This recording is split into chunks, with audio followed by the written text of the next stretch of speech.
My ex-husband, who thought I was infertile, left me 15 years ago. When he ran into me and saw my son, he trembled.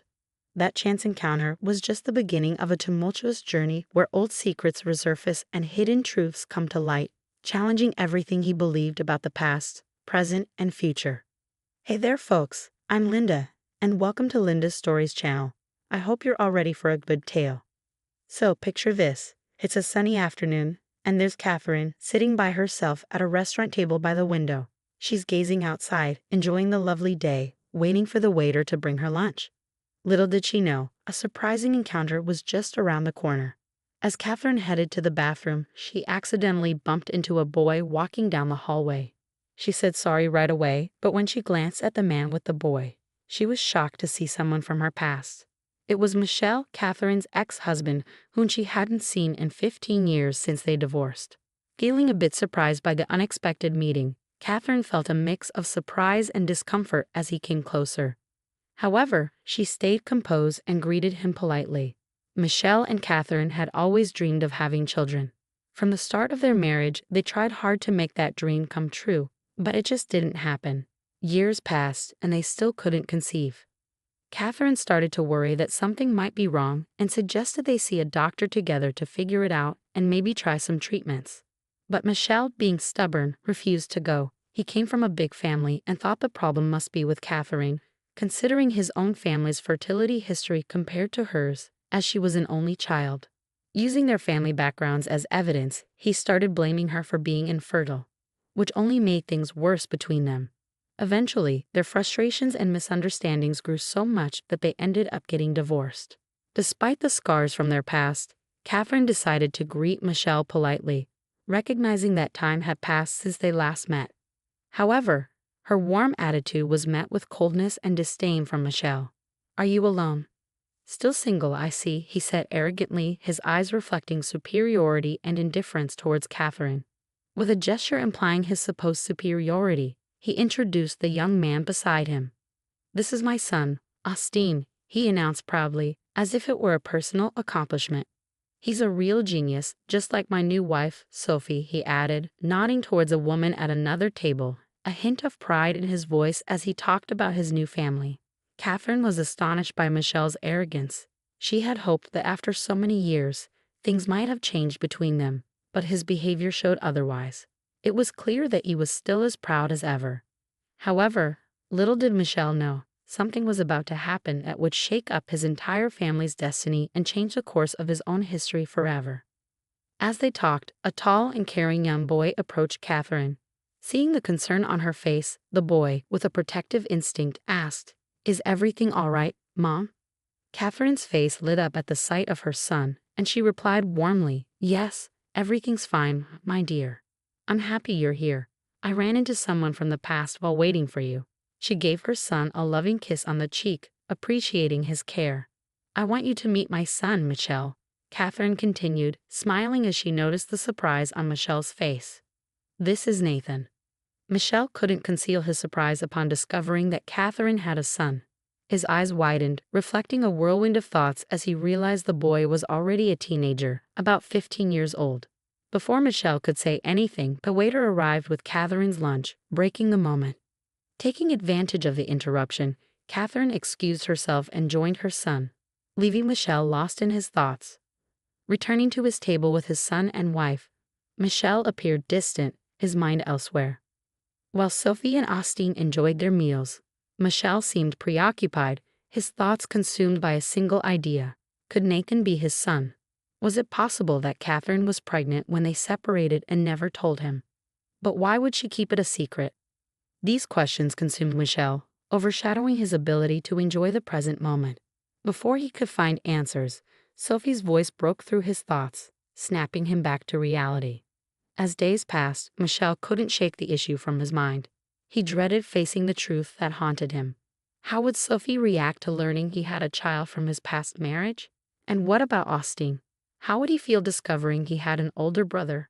The idea of confronting Catherine, fearing she might demand financial support, only added to his anxiety. Despite the swirling uncertainties and doubts in his mind, Michel couldn't ignore the overwhelming curiosity pushing him to uncover the truth. How could this be possible? Michel questioned himself relentlessly. He was convinced that Catherine was unable to have children, especially after years of failed attempts to conceive together. Michel's experience with Sophie had been vastly different. A few years after his divorce, he met Sophie, and she soon became pregnant with Austin. Upon hearing the news, they swiftly decided to marry, embarking on a new life together. These contrasting circumstances only deepened Michel's doubts and confusion about the possibility of Nathan being his son. Michel found himself caught in a profound internal struggle. On one side, he yearned for the truth, but on the other, he dreaded the potential upheaval in his life if Nathan turned out to be his son. His pride urged him to maintain the facade of a perfect family with Sophie and Austin, convincing himself that Nathan and Catherine's reappearance would only bring chaos and disruption. Yet, Catherine's persistent silence on the matter intrigued him further. Why would she keep Nathan a secret from him? This mystery intensified his curiosity and deepened his doubts. Meanwhile, Sophie began to notice her husband's distant demeanor. Michel always seemed lost in thought, and it concerned her deeply. Determined to uncover the cause of his distress, she confronted him, ready to face whatever truth lay behind his troubled behavior. Feeling trapped and unable to keep his worries to himself any longer, Michel finally opened up to his wife about his suspicions. Sophie was taken aback by Michel's revelations, her eyes widening in disbelief and apprehension. "Do you think Nathan could be your son?" she asked, her voice betraying surprise and uncertainty. Taking a deep breath, Michel mustered the courage to admit his suspicions. "Yes, I believe it's a possibility," he confessed, his voice tinged with doubt. Concern furrowed Sophie's brow. "But Michel, this could turn our lives upside down. Are you sure it's wise to pursue this truth?" she asked, her apprehension evident in her tone. Michel nodded resolutely. "I have to know, Sophie. If Catherine won't tell me the truth, then I'll arrange for a DNA test," he declared firmly, his decision firm and unwavering. "No, Michel, please don't do this," Sophie pleaded, desperation creeping into her voice. "We shouldn't get mixed up in their lives," she reasoned, attempting to sway her husband. "Let's just leave the past where it belongs and focus on our future." Sophie tried everything to dissuade Michel from pursuing the truth, convinced it was best to leave things in the past. She thought she had convinced him, but Michel remained resolute in his determination to uncover the truth. Against Sophie's wishes, Michel decided to contact Catherine and arrange a meeting, determined to seek answers. Catherine was taken aback when Michel reached out to her after their unexpected encounter at the restaurant. She never expected to hear from him again, recalling his arrogance from their past. Initially hesitant, she declined his invitation. However, Michel's persistence eventually persuaded her to agree, albeit reluctantly. "Catherine, there's something important we need to discuss," Michel began, sounding unsure. "It's been weighing on my mind since our meeting at the restaurant. I've been thinking about it a lot lately, and I need to know the truth," he asserted firmly. "What's this about? What do you mean?" Catherine asked, puzzled. "You know exactly what I'm referring to," Michel snapped back. "I'm talking about Nathan. If he's my son, I deserve to know," he declared emphatically. "Oh, so that's why you were so surprised at the restaurant," Catherine chuckled, putting the pieces together. "What's so funny?" Michel demanded. "I deserve to know the truth." "No, Nathan isn't yours," Catherine affirmed, frustrated by Michel's insistence. Unsatisfied, Michel pressed on. "Then whose son is he?" he demanded. "You, a single mom with a 15-year-old son. He has to be mine. I just don't understand how that's possible. You were infertile." "You always jump to conclusions," Catherine shot back, annoyed by Michel's accusations. "Nathan isn't yours. I've already told you he's Gregory's son, my husband's." Michel was taken aback, and Catherine clarified, "Nathan isn't 15. He's tall like my husband, but he's actually just about to turn 14. There's no way he could be your son," Catherine asserted. "After our divorce, I went to see a doctor to figure out why I couldn't conceive and maybe explore treatment options," she explained. "But the doctor told me there was nothing wrong. I was perfectly healthy and capable of getting pregnant. And that's exactly what happened. Once Gregory and I got married, I became pregnant with Nathan, and later on, we had 2 more sons, Evan, who is 10, and Theo, who is 7. After the confrontation with Catherine and the revelation that Nathan wasn't his son, Michel felt deeply intrigued and disturbed. Catherine's words made him question everything he believed about his fertility and his relationship with Sophie. Angry and confused, Michel tried to make sense of it all. He couldn't understand how, coming from a large family, he only had one child with Sophie, while Catherine, whom he thought was infertile, had 3 children with her husband. Ultimately, Michel decided to take Catherine's advice and see a doctor. Sophie, thinking she had convinced him to move on from the past, had no idea what Michel was up to, and he couldn't anticipate what he would discover. The medical tests revealed a truth that rocked Michel to his core. He was sterile. This revelation triggered a flood of questions about his marriage to Sophie. How could he have fathered a child with her if he was sterile? This newfound knowledge cast doubt on the very foundation of their relationship.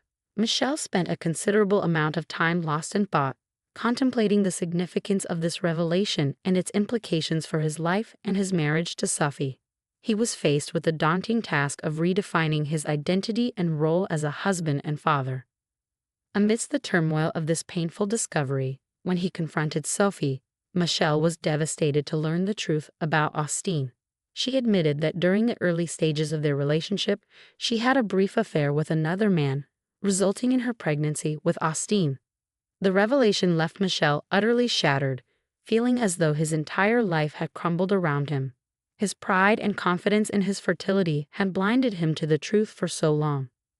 Now he was confronted with a new reality that shook the very core of his beliefs about his marriage and his role as a father. Michel had to come to terms with this newfound truth. He found himself faced with the daunting task of rebuilding his relationship with Sophie on a foundation of shattered trust. Moreover, he grappled with the emotional challenge of reconciling his feelings towards Austine, knowing he wasn't his biological son but still loving him as his own child.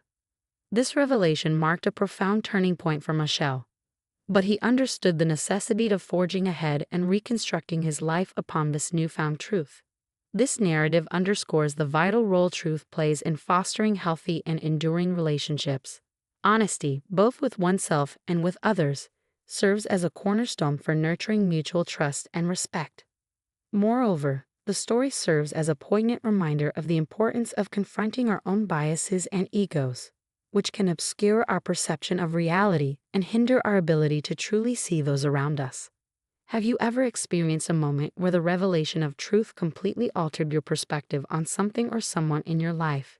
If you found this story engaging, please consider liking and subscribing to the channel.